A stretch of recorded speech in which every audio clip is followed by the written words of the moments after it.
Magandang araw. Ang ibabahagi ko sa inyo ngayon ay ang pagpuputol ng bakal. Ang mga kakailanganin natin ay ang bench vise, ang bakal na ating puputulin, skwala, marker,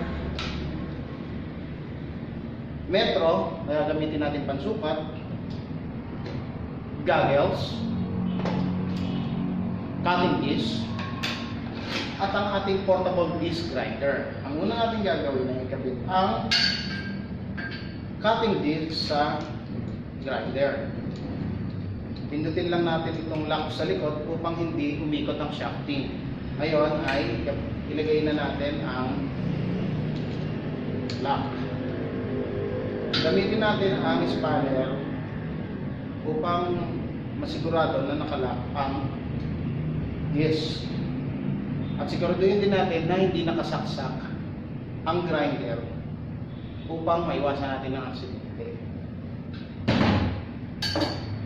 Ngayon ay kabit na natin ang bakal na ating puputulin sa bench vise. Ang puputulin natin ay 10 cm. Ngayon, para masigurado natin na diretso ang pagkakaputol sa bakal, gumamit tayo ng skwala.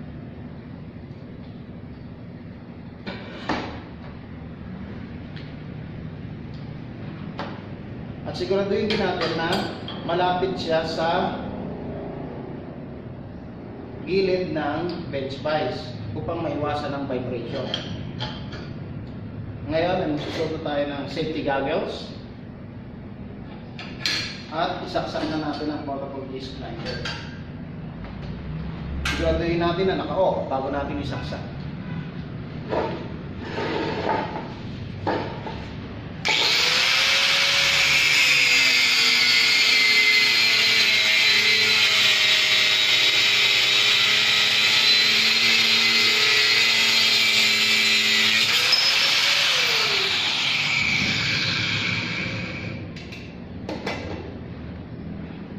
At ngayon, para masigurado natin na iskwalado ang ating pinutol na bakal, ay gamitan natin ng skwala.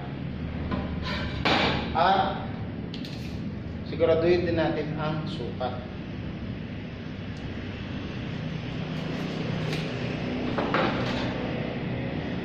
Salamat!